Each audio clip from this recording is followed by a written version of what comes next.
Everyone's heard of the PPSh-41. Most people have seen photos of it. Soviet soldiers charging through snow, holding that distinctive drum magazine, that round barrel shroud, that unmistakable silhouette. It looks old. It looks rough.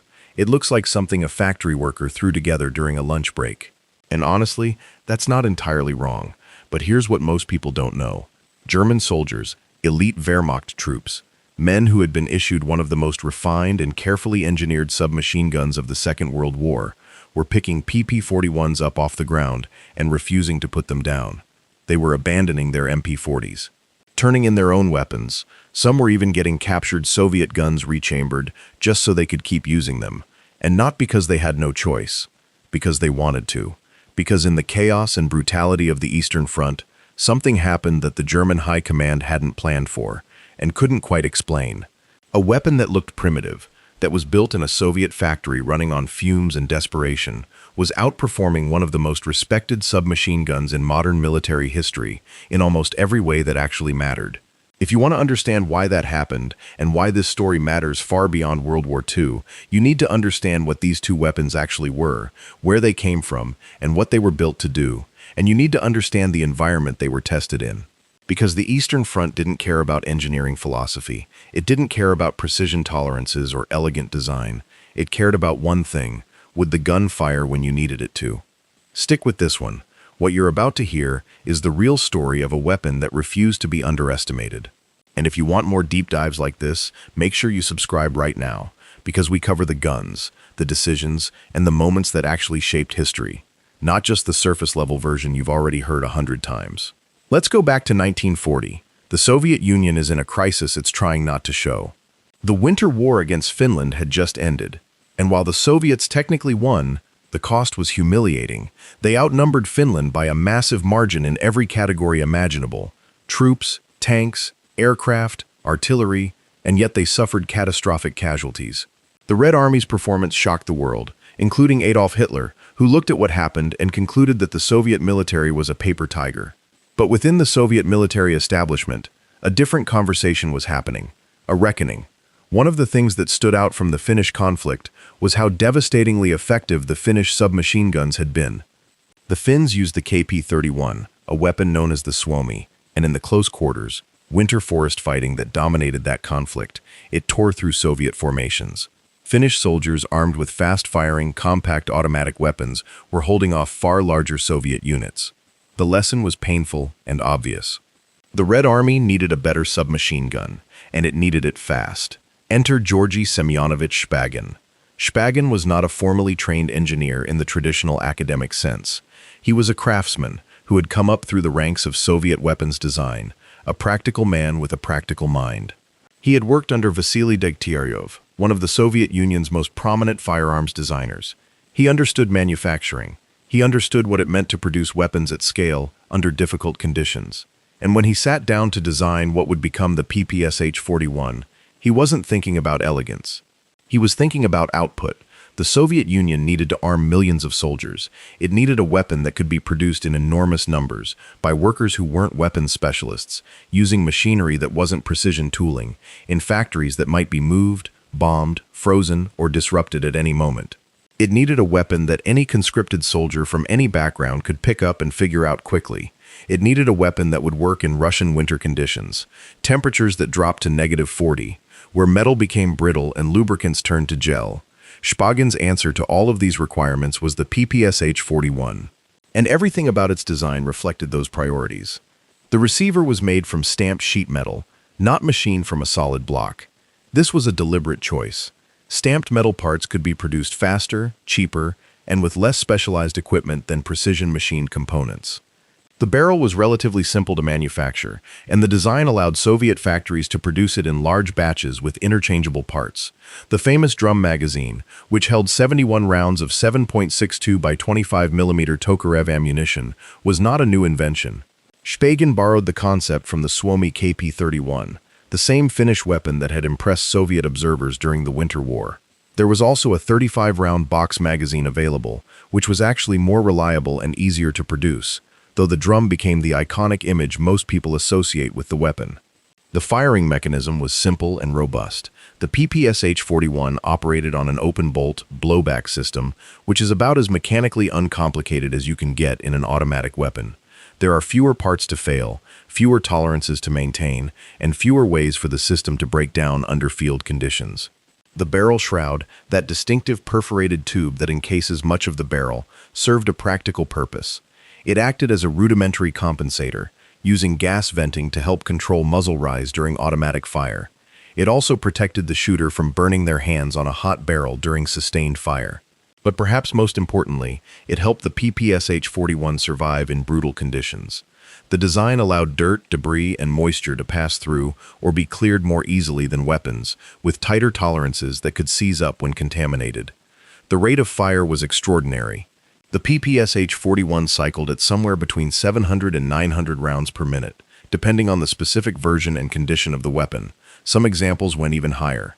In practical terms, that 71-round drum could be emptied in about 5 seconds on full automatic. That's a wall of lead that few enemies could stand in front of at close range. And the 7.62 by 25mm Tokarev cartridge, while not the most powerful round available, had impressive velocity. It moved faster than the 9mm Parabellum used by most German submachine guns, giving it better penetration and a flatter trajectory. Production ramped up at a speed that's almost hard to comprehend in retrospect. By 1942, Soviet factories were turning out over 1 million PPSh-41s per year. By the end of the war, somewhere between 5 and 6 million had been produced. Some estimates go higher. The weapon was so ubiquitous that entire Soviet units were equipped exclusively with it. There were submachine gun battalions, cavalry units, assault groups, all armed with PPSh-41s. The Soviets developed tactics specifically around the weapon's capabilities, using mass firepower in close-quarters fighting to devastating effect. But none of that was apparent when the Germans first encountered the weapon in large numbers during Operation Barbarossa, the invasion of the Soviet Union that began in June of 1941. The Germans saw the PPSh-41 and thought what almost everyone thinks when they first look at it. This is a crude weapon, a rough, visually unsophisticated piece of equipment that looks almost improvised next to the MP40. And they weren't entirely wrong about the manufacturing philosophy, but they were wrong about what that meant in practice, because the MP40 was a beautifully designed weapon. And beauty, it turned out, had its limits. To understand why German soldiers were eventually reaching for Soviet guns, you need to understand what the MP40 actually was, and what it was actually designed for. The Maschinenpistole 40, to give it its full name, was the product of a very different design philosophy. It was developed by Heinrich Vollmer, building on earlier work by Berthold Geipel at Irma Verka, and it represented the best thinking of German arms manufacturing in the late 1930s. It was a clean, modern, thoughtfully engineered weapon. The folding stock was elegant, a solution for paratroopers and vehicle crews who needed a compact weapon that could be stowed easily. The magazine well was double-stacked, and the weapon used a straight 32-round box magazine feeding 9mm Parabellum rounds. The rate of fire was slower than the PPSh-41, somewhere around 500 to 600 rounds per minute, which was actually considered a feature by German military planners. A slower rate of fire meant better controllability, more accurate shooting, and less ammunition consumption, all of which made sense if you were planning a fast-moving war of maneuver where supply lines stayed relatively intact and troops had time to aim. The MP40 was well suited to the kind of warfare the Germans had experienced in France, the Low Countries, and North Africa. Fast, mobile, relatively short engagements. Blitzkrieg warfare where close-quarters fighting was a transitional phase, not a prolonged, grinding reality. The weapon felt good in the hands. It was balanced. The sights, while basic, were adequate. And for a Wehrmacht soldier operating in conditions that resembled European climate norms, it performed reliably enough. But the Eastern Front was not like anywhere else Germany had fought, and it exposed the MP40's limitations in ways nobody in German high command had fully anticipated. The problem started with the cold. German supply planning for Operation Barbarossa had assumed a short campaign, one that would be over before winter arrived in force. That assumption collapsed catastrophically as the Soviets refused to fold. German forces found themselves fighting in winter conditions they were not equipped for, and that extended to their weapons. The MP40 used tighter manufacturing tolerances and lubricants that thickened and congealed in extreme cold. When temperatures dropped to -30 or -40 degrees Celsius, weapons that had functioned perfectly in temperate climates began to malfunction. Bolts slowed, action stiffened. failures to feed and failures to eject became more common. Soldiers tried to use thinner lubricants or no lubricant at all, which created its own problems. The PPSh-41, by contrast, had been specifically designed with Russian winters in mind. Its looser tolerances and simpler mechanism made it far less sensitive to temperature extremes. Soviet soldiers used an oil that stayed fluid in extreme cold, but the design itself meant the weapon could function with minimal lubrication. It was tested and built for the environment that was now consuming both sides. Then there was the mud. Russian mud deserves its own category of military history. It's not just mud. The Rasputitsa, the Russian term for the mud seasons in spring and autumn, turned roads into rivers and fields into swamps. Equipment sank, vehicles became stranded, and weapons got contaminated with thick, clinging mud that worked its way into every gap and crevice. Weapons with tight tolerances seized up. The MP40, with its more precisely fitted components, was more vulnerable to this. The PPSh-41, with its cruder construction and open design, was more resistant. Dirt and debris could pass through without jamming the mechanism in the same catastrophic way. And then there was the nature of the fighting itself. The Eastern Front evolved into a war of attrition fought in rubble, in forests, in trenches, and in the ruined urban environments of cities like Stalingrad. The fighting wasn't the elegant maneuver warfare the MP40 had been designed to support. It was close, brutal, sustained, and utterly unforgiving. In that environment, rate of fire mattered enormously. When Soviet forces came at you through the rubble at close range, the 71-round drum of the PPSh-41 and its near 900 round per minute cyclic rate created a defensive wall of firepower that the 32-round MP40 simply couldn't match. German soldiers who survived close-quarters engagements against PPSh-41 armed Soviet troops understood viscerally what the numbers meant. You could empty a 32-round magazine in less than 4 seconds at the MP40's rate of fire. But your enemy was still shooting when you were reaching for another magazine. The ammunition was also a factor in an unexpected way.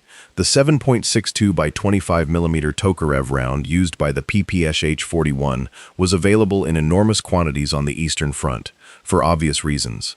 Soviet supply dumps, abandoned caches, fallen soldiers, and battlefield pickups meant that captured PPSh-41s could be kept fed. This made them practical as battlefield pickups, in a way that a weapon using a different round might not have been. The 9mm parabellum used by the MP40 was also widely available, but the specific dynamics of fighting on Soviet territory meant that PPSh-41 ammunition was often more immediately accessible in contested or Soviet-held areas.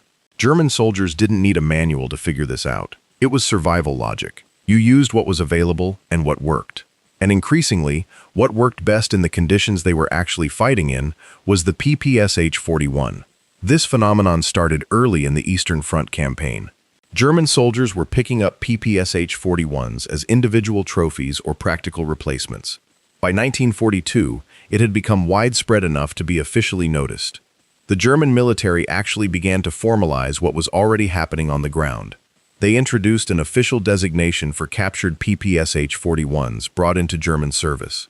The weapon was called the MP717RR in German inventory, the R standing for Russisch, Russian, and they went further than just counting the captured guns. They actually issued them. Captured PPSh-41s were officially distributed to German units operating on the Eastern Front. Armament companies were contracted to rechamber some examples to fire 9mm parabellum so they could use standard German ammunition.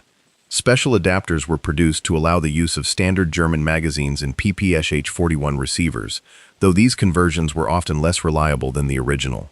But the very fact that Germany invested manufacturing and engineering resources in making captured Soviet submachine guns easier to use tells you everything about how the Wehrmacht regarded the PPSh-41 by this point. This was not a novelty. This was not a curiosity. This was a weapon they were actively trying to integrate into their logistics chain because their own soldiers wouldn't stop using it. Think about what that means. German engineering and manufacturing during World War II is rightly celebrated for its sophistication. Germany produced some of the most technically advanced weapons of the conflict. The notion that German soldiers would voluntarily and persistently prefer a Soviet stamped metal submachine gun to their own issue weapon represents something genuinely remarkable. It wasn't sentiment, it wasn't novelty. It was because in the conditions they were actually fighting in, the PPSh-41 was giving them something the MP40 was not, and that something was simple, brutal, practical superiority in the specific environment of the Eastern Front. The story gets more interesting when you look at it from the Soviet side. Soviet tactics evolved specifically around the PPSh-41's characteristics. Because the weapon was produced in such staggering numbers, Soviet commanders could equip entire assault formations with it. Infantry units going into Stalingrad in the brutal close-quarters fighting of 1942 and 1943 were often armed almost entirely with PPSh-41s, supported by machine guns and a small number of rifles. Soviet doctrine developed the concept of assault groups, small mixed-arms teams designed for urban fighting, and the PPSh-41 was central to their firepower. These groups learned to use the weapon's rate of fire and magazine capacity to suppress enemy positions, clear rooms, cover movement, and maintain pressure during building-to-building fighting. The PPSh-41's short effective range, which was less impressive than a rifle or a proper machine gun, was not a disadvantage in Stalingrad. The longest shot you'd take in Stalingrad might be across a room or down a corridor. The PPSh-41 was built for exactly this, and the tactics were built to match.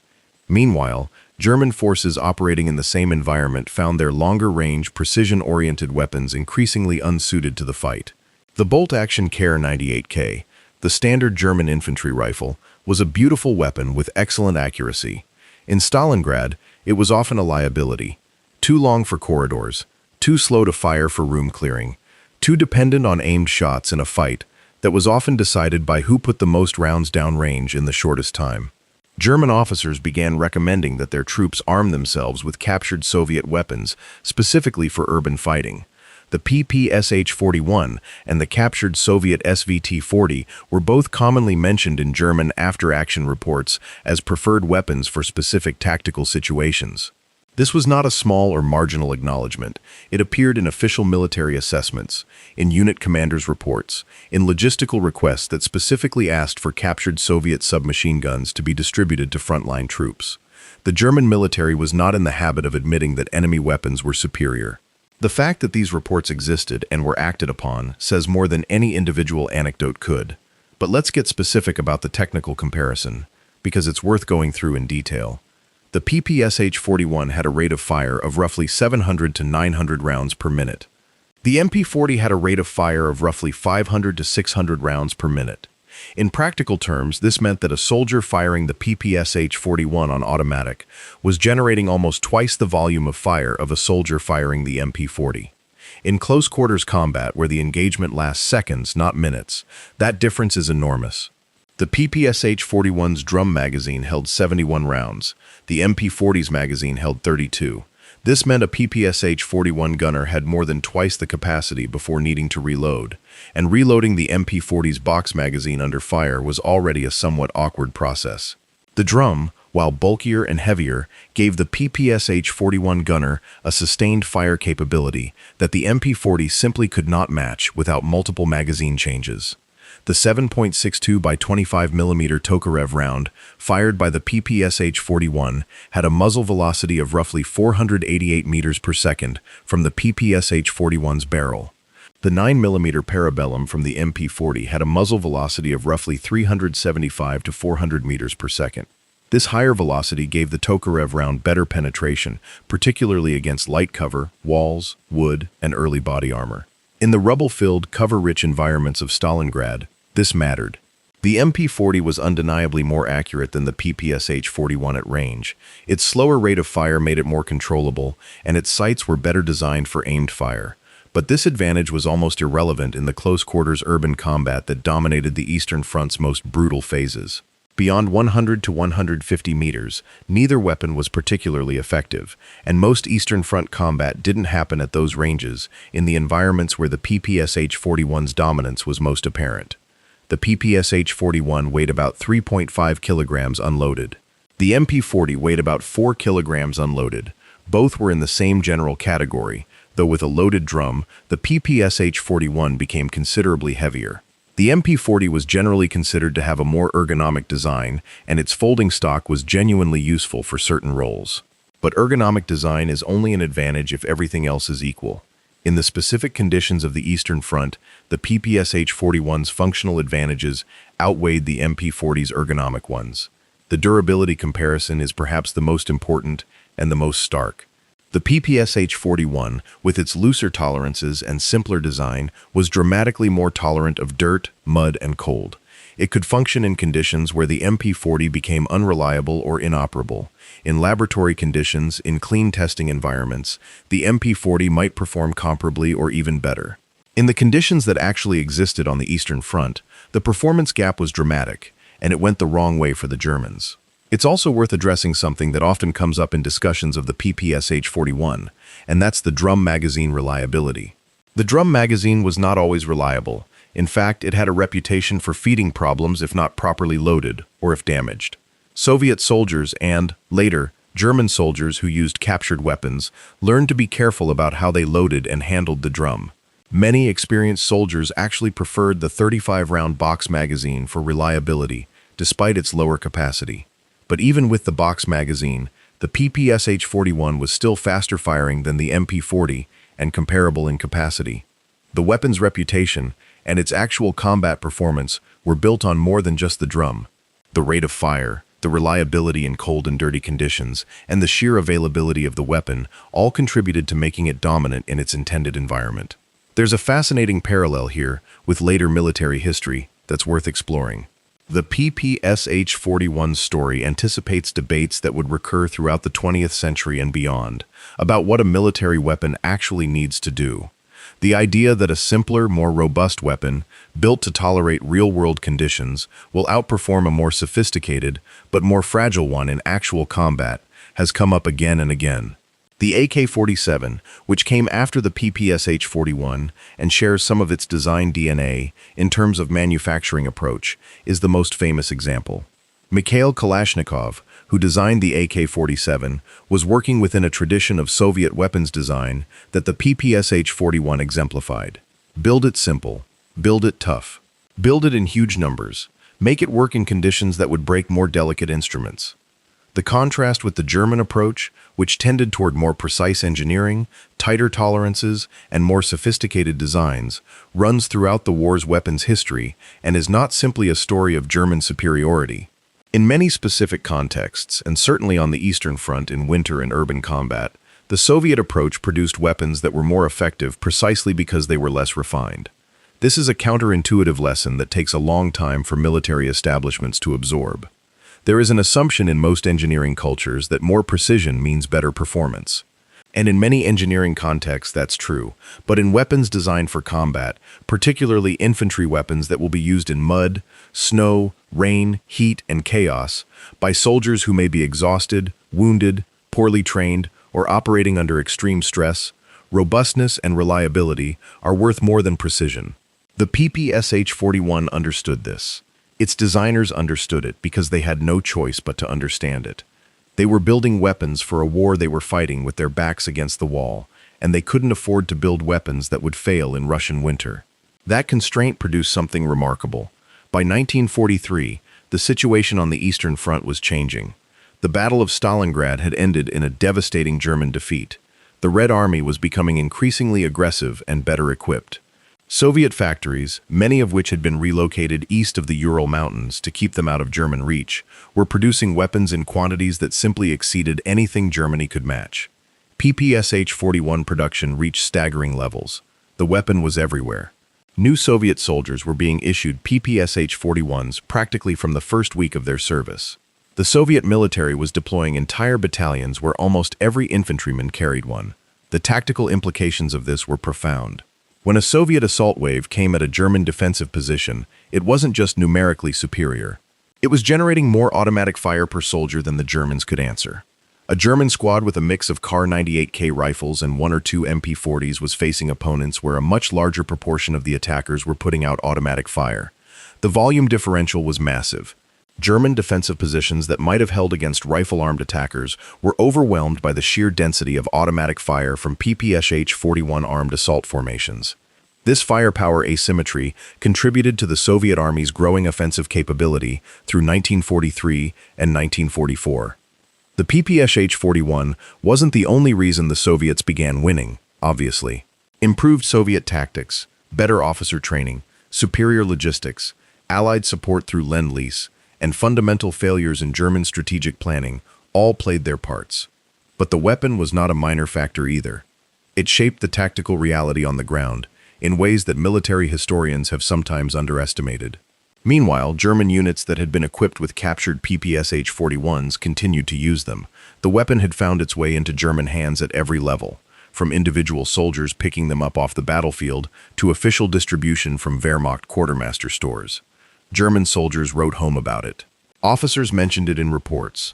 The weapon appears in German wartime photographs, often carried alongside or instead of German-issue weapons. And the preference was not random. It tracked closely with the environments and tactical situations where the PPSh-41's advantages were most pronounced. Urban fighting, winter conditions, defensive situations where sustained fire was needed, close-range assault. In those contexts, German soldiers chose the Soviet gun. In situations where range and accuracy mattered more, where the fighting was more open and deliberate, the preference sometimes shifted back to German weapons. But the fact that German soldiers had to make this calculation, that they were having to decide which enemy weapon they needed to survive, is itself the story. Their own weapons weren't always giving them what they needed in the environment they were fighting in. The PPSh-41 also had an unexpected psychological dimension on both sides. For Soviet soldiers, the weapon was a source of genuine pride and confidence. It was reliable, it was powerful in close combat, and it was available in essentially unlimited quantities. A Soviet soldier armed with a PPSh-41 and a drum of 71 rounds going into a building clearance operation could do so with the knowledge that his weapon gave him a genuine firepower advantage at close range. That confidence mattered in the kind of brutal close-quarters fighting that characterized the worst of the Eastern Front. For German soldiers, encountering waves of Soviet troops armed with PPSh-41s had a psychological weight as well. The distinctive sound of the weapon, that rapid cyclic hammer of a very fast-firing automatic weapon, became associated with Soviet assault operations. Veterans of the Eastern Front described recognizing the sound immediately and what it meant tactically. That kind of sonic recognition, that understanding of what was coming from the sound alone, is part of the weapon's real-world combat legacy. It's also worth looking at the PPSh-41's influence beyond the Eastern Front and beyond World War II itself. The weapon was supplied to Communist and Soviet-aligned forces around the world during the Cold War. It saw service in the Korean War, where North Korean and Chinese forces used it extensively. American and South Korean soldiers encountered it in considerable numbers, and many of the same observations about its rate of fire and close-range effectiveness appeared in their accounts. It was used in Vietnam, in Africa, in the Middle East, and in various conflicts through the 1950s, 60s, and 70s. Its durability and ease of production made it a weapon that insurgent and irregular forces prized. Even when more modern weapons became available, the PPSh-41 remained in use in certain areas because it was already there, because ammunition for it was available, and because it kept working. This longevity is not accidental. Weapons designed with the kind of robust simplicity that Spagan built into the PPSh-41 tend to persist because they don't require sophisticated maintenance or supply chains. They can be kept running with basic care in environments where more complex weapons would fail. The design philosophy that made the PPSh-41 work in Russian winter made it work for guerrilla forces in jungles and deserts decades later. Let's return to Germany, because the story of German adoption of the PPSh-41 has one more fascinating chapter that's often overlooked. The MP717-R, the official German designation for captured PPSh-41s, was not just issued to frontline infantry. It ended up in the hands of SS units, of police and security forces operating in occupied Soviet territory, of garrison troops, and of various auxiliary and collaborator units that the Germans organized from local populations in occupied areas. In occupied Soviet territories, anti-partisan forces operating in dense forest and village environments found the PPSh-41 extremely well suited to their needs. The weapon's close-range firepower was valuable in exactly the kinds of ambush and counter-ambush situations that characterized anti-partisan warfare. The fact that ammunition was locally available from battlefield pickups or Soviet supply caches made it practically appealing. Many of these forces armed themselves with PPSh-41s as a matter of course, regardless of what German weapons they had been issued. There's also the question of what the widespread German adoption of the PPSh-41 says about the German procurement and design system in World War II. Germany produced excellent weapons, but it also produced them in smaller numbers than its enemies, and with a tendency toward complexity that created maintenance and production challenges. The MP40 was itself a relatively simple and producible weapon by German standards, but it was still a German-designed weapon for a German warfighting context. The Eastern Front was a different warfighting context, and the Germans had difficulty adapting quickly enough. They developed the MP43 and MP44, which eventually became the Sturmgewehr 44, a genuinely revolutionary weapon that in some ways answered the same set of problems that the PPSh-41 had identified. The assault rifle concept, a weapon firing an intermediate cartridge at a high rate, effective at realistic infantry engagement ranges while being controllable and producible, was in part a response to the kind of combat the Germans were experiencing against PPSh-41 armed Soviet forces. There is a direct intellectual line between the tactical lessons of the Eastern Front, including the lessons learned from fighting against and alongside the PPSh-41, and the development of the assault rifle concept that would come to define infantry weapons for the rest of the 20th century. The Soviets themselves would follow a similar path with the development of the AK-47, which appeared after the war and drew on many of the same manufacturing and design principles that the PPSh-41 embodied. The AK-47 was in many ways the PPSh-41's conceptual successor, but in a new caliber, with a gas-operated mechanism, and optimized for longer engagement ranges while retaining the reliability and robustness that Soviet weapons culture prioritized. When you hold an AK-47, you are holding a weapon whose design DNA traces back through Soviet weapons philosophy to the PPSh-41, to the lessons of Winterwar Finland, to Spagen's factory floor, and to the specific demands of fighting and surviving on the Eastern Front. The global proliferation of the AK-47, arguably the most widely distributed firearm in human history, has its roots in the same thinking that produced the PPSh-41. Understand the PPSh-41, and you begin to understand the AK-47 and its dominance. Understand the PPSh-41, and you begin to understand why robustness and simplicity in weapons design are not signs of a lesser weapon, but often signs of a better one. Now let's talk about the actual production numbers in more detail, because they're staggering, and they tell their own story. In 1941, Soviet production of the PPSh-41 reached approximately 90,000 units. In 1942, that number jumped to over 1.5 million. In 1943, production reached approximately 2 million. By the end of the war, the total number of PPSh-41s produced was somewhere between 5 and 6 million, with some estimates suggesting the number was higher. To put this in context, Germany produced approximately 1 million MP40s over the course of the war. The Soviets produced roughly 5 to 6 times as many PPSh-41s as Germany produced MP40s. And the MP40 was produced in higher quantities than many German weapons. This production disparity was itself a weapon of war. When you can equip every soldier with an automatic weapon because you're producing them by the millions, your tactical options change. Soviet commanders could make decisions about how to arm their forces that German commanders simply could not make. Entire formations could be kitted out with automatic weapons. Assault tactics that depended on high volumes of close-range fire became possible at scale. The PPSh-41's simple design made this scale possible. A complex weapon with many machined parts and tight tolerances cannot be produced at this rate without enormous industrial infrastructure. The PPSh-41's stamped metal construction and forgiving tolerances meant that factories with non-specialist workers, with machinery not designed specifically for weapons production, with supply chains operating under wartime disruption, could still turn out massive numbers of functional weapons. Soviet factories in the Urals were producing PPSh-41s alongside tanks, artillery pieces, aircraft, and countless other items, all in enormous quantities. The total weapons production of the Soviet Union during the war years remains one of the most impressive industrial achievements in human history, and the PPSh-41 was a central part of it. There's a human story in the production numbers, too. The workers producing these weapons were often women, teenagers, elderly workers, and factory hands who had never worked in weapons manufacturing before. They were working 12, 14, 16-hour shifts in cold, improvised factories.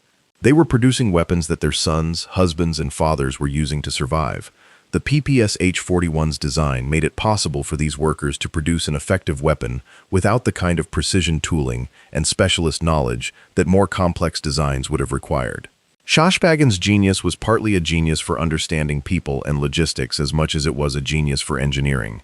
He designed a weapon that could be built by the Soviet Union as it actually existed in 1941, not as it might have existed with more time to prepare, or more resources, or more skilled workers. He designed it for the reality of the situation. And that reality-based thinking, that insistence on working within actual constraints rather than theoretical ideals, produced a weapon that genuinely changed the course of military history.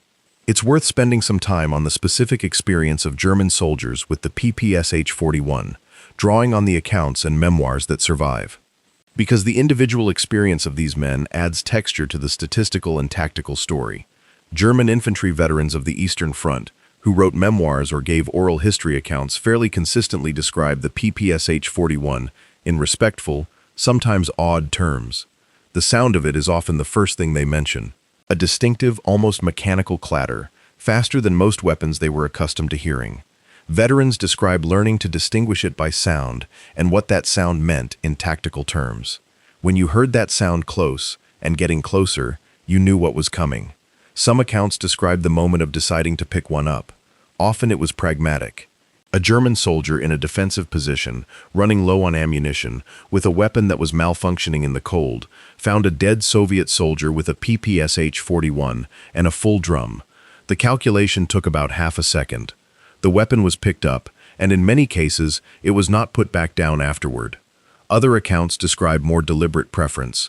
Officers and NCOs who had the experience to evaluate the weapons side by side, who had seen what the PPSh-41 could do in close combat and what the MP40 could not do in winter conditions, who made a deliberate choice to arm themselves and their men with captured weapons because they assessed them as tactically superior in the specific conditions they were facing.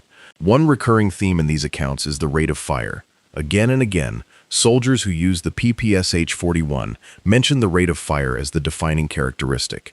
Not the reliability, not the ammunition capacity, not the caliber, though all of these are mentioned, but the rate of fire. In close combat, that cyclic rate was the weapon's most immediately impressive feature. It put rounds downrange faster than almost anything else available, and in the specific environments where it was most used, that speed was what kept people alive. There are also accounts of the challenges. The drum magazine was sometimes difficult to load correctly, and a poorly loaded drum could cause feeding problems. The weapon's crude sights limited its effectiveness at range. In very cold conditions, even the PPSh-41's improved tolerance for cold had limits, and some soldiers describe having to maintain it carefully. The weapon could fire unintentionally if dropped, because the open bolt design meant that a sufficiently sharp impact on a charged weapon could cause accidental discharge.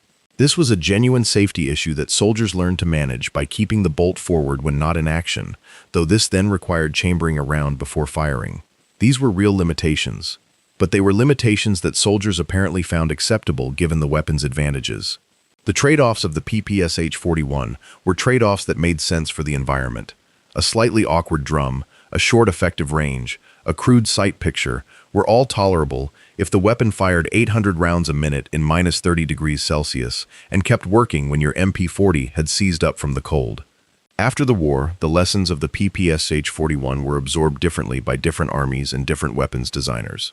In the West, the dominant tendency was to move toward precision intermediate caliber weapons, like the M16 and later assault rifles, which prioritized accuracy and controllability. In the Soviet Union and among the forces that used Soviet weapons, the tradition of robust simplicity, high volume of fire, and prioritizing function over finesse continued through the AK-47 and its many descendants. Both approaches have their merits and their contexts. The debate between them has never been entirely resolved, and echoes of it appear in every subsequent generation of infantry weapons development.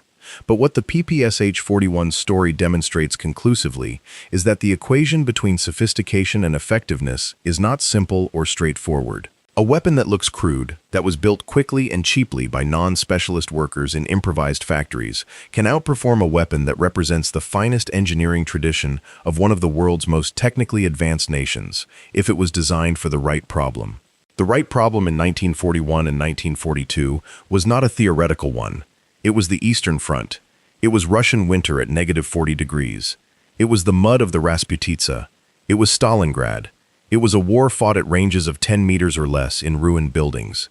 Designed for that problem, the PPSh-41 was not primitive. It was, in its specific context, nearly perfect. The German soldiers who abandoned their MP40s to carry it understood that, not because they had read engineering analyses or studied weapons design philosophy, because they were trying to stay alive, and the PPSh-41 gave them a better chance of doing so. That is the most honest possible validation of a weapon, not a manufacturer's claim, not a test range score, not an expert's review, but the decision of soldiers in combat, with their lives on the line, to reach for it instead of their own issue weapon. The PPSh-41 earned that. And the story of how it earned it tells us something that goes beyond the specific history of World War II or Soviet weapons manufacturing. It tells us about what we actually value and what we actually need versus what we think we value and what we think we need. The gap between perceived quality and actual effectiveness is one that appears in engineering, in business, in strategy, and in countless other domains. The PPSh-41 is a vivid and extreme example of what happens when real-world conditions are allowed to arbitrate between them honestly and without mercy. The weapon that wins that arbitration is the better weapon, whatever it looks like, whatever we might assume from first glance, whatever its origins might be. The numbers matter, the tolerances matter, but above all, in the brutal final accounting, the question is simple. Does it work when you need it to? The PPSh-41 answered yes, over and over again, in mud and snow and rubble and cold, in the hands of Soviet soldiers storming Stalingrad, and in the hands of German soldiers who had thrown away their MP40s to carry it. Yes.